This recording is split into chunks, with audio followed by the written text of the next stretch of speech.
एक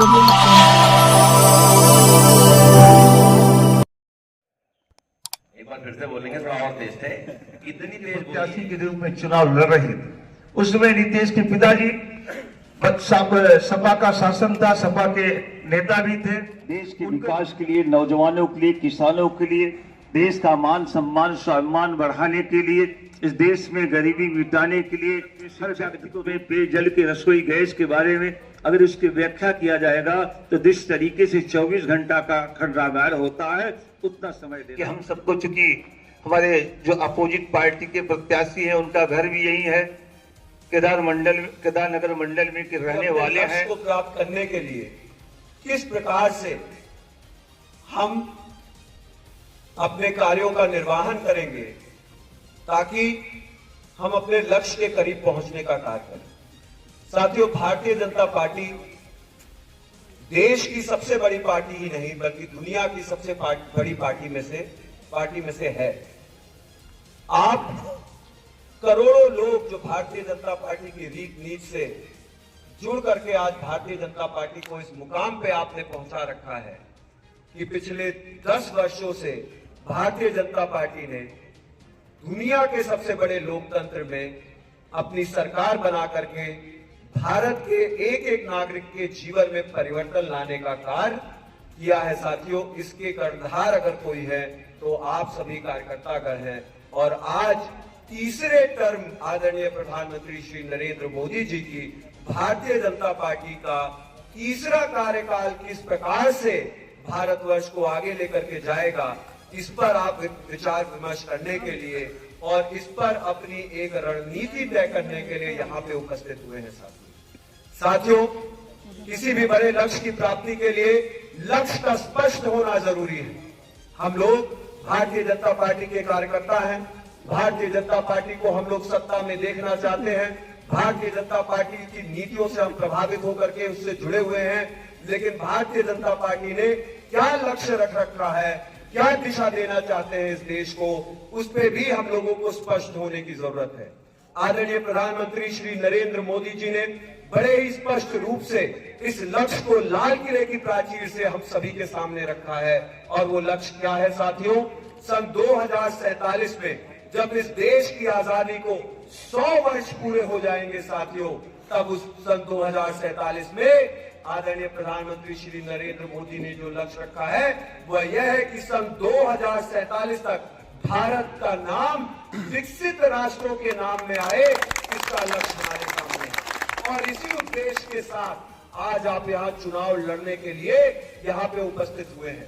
भारतीय जनता पार्टी के साथ जो एक जनसैलाब उमड़ करके जुड़ने का कार्य कर रहा है, जो कार्यकर्ता आज भारतीय जनता पार्टी की सदस्यता ग्रहण करके भारतीय जनता पार्टी को मजबूती देने के लिए यहाँ उपस्थित हुए हैं। साथियों, आप लोगों ने जिस भारत की कल्पना की है, जिस भारत का आप सपना देखते आए हैं, जिस भारत के बारे में इतिहास में आपने पढ़ा था, उस भारत को स्थापित करने का समय आ गया है। साथियों, उस भारत की स्थापना में आप अपना योगदान देने के लिए, रणनीति तय करने के लिए आए हैं। इस उद्देश्य से हम लोग यहाँ केदारनगर मंडल में उपस्थित हैं। साथियों, लक्ष्य एकदम स्पष्ट है कि आने वाले लोकसभा चुनाव में 400 पार सीटें जीत करके हम भारतीय जनता पार्टी को पूर्ण बहुमत की सरकार देने का कार्य करेंगे। साथियों, और इस पूर्ण बहुमत की सरकार ने पिछले 10 साल में जो कार्य करके दिखाए हैं, इसमें कोई संशय नहीं है कि इससे पूर्व की किसी भी सरकार ने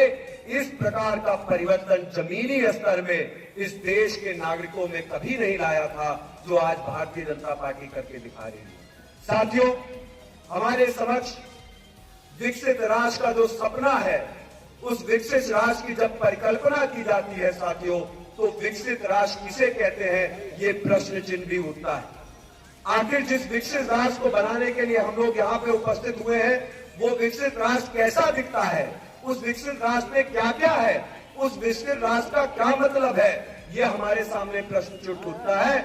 और इसका भी हमें जवाब जरूर मिलता है जब हम दुनिया के मैप पे, दुनिया के चित्र पे जब हम देखने का कार्य करते हैं कि वे विकसित राष्ट्र कौन कौन से हैं जिसको दुनिया विकसित मानने का कार्य करती है। साथियों, अमेरिका को लोग विकसित मानते हैं, यूरोप के सभी देशों को विकसित मानते हैं, एशिया में सिंगापुर को विकसित मानते हैं, मलेशिया को विकसित मानते हैं। साथियों, उन देशों में ऐसा क्या है? सिर्फ रोडों ने उनको विकसित नहीं बना दिया, पुल ने उनको विकसित नहीं बनाया है। विकास का असली पैमाना होता है कि हम अपने नागरिकों के जीवन में उन मूलभूत चिंताओं को किस प्रकार से खत्म करने का कार्य कर रहे हैं और क्या हमारे नागरिकों के जीवन में वो परिवर्तन आया है कि उनके पास जो मूलभूत चीजें होनी चाहिए वो उपलब्ध हो रही है कि नहीं। साथियों, ये मूलभूत चीजें क्या है?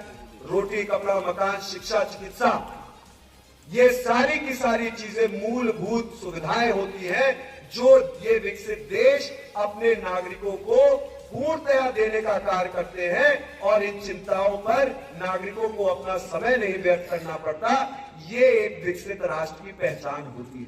साथियों, भारतीय जनता पार्टी ने विकसित राष्ट्र की जो परिकल्पना की थी उस पे कार्य जब सन 2014 में सत्ता में आई थी उस दिन से करना शुरू कर दिया था।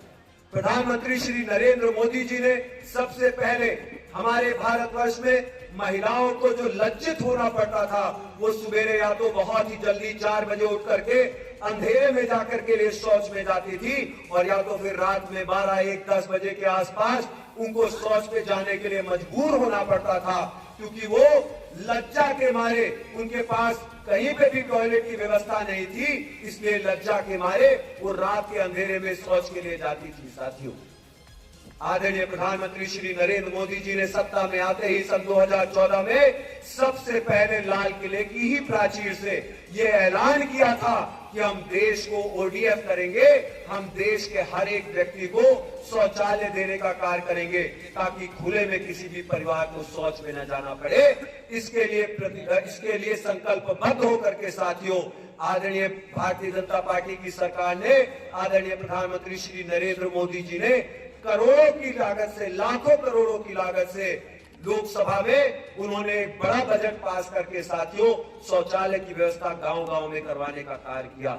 12,000 रुपए की प्रोत्साहन राशि देकर के लोगों के अंदर जन जागरण के माध्यम से एक हड़प पैदा की, जिसके माध्यम से शौचालय बनाना शुरू हुआ साथियों। और मैं मानता हूं कि कुछ लोगों ने उस पैसे का दुरुपयोग किया होगा, लेकिन बहुतायत में आज शौचालय सभी के घरों में है और शौचालय जिसके घर में नहीं है उसके घर में लोग अपनी बेटियां नहीं भेजना चाहते।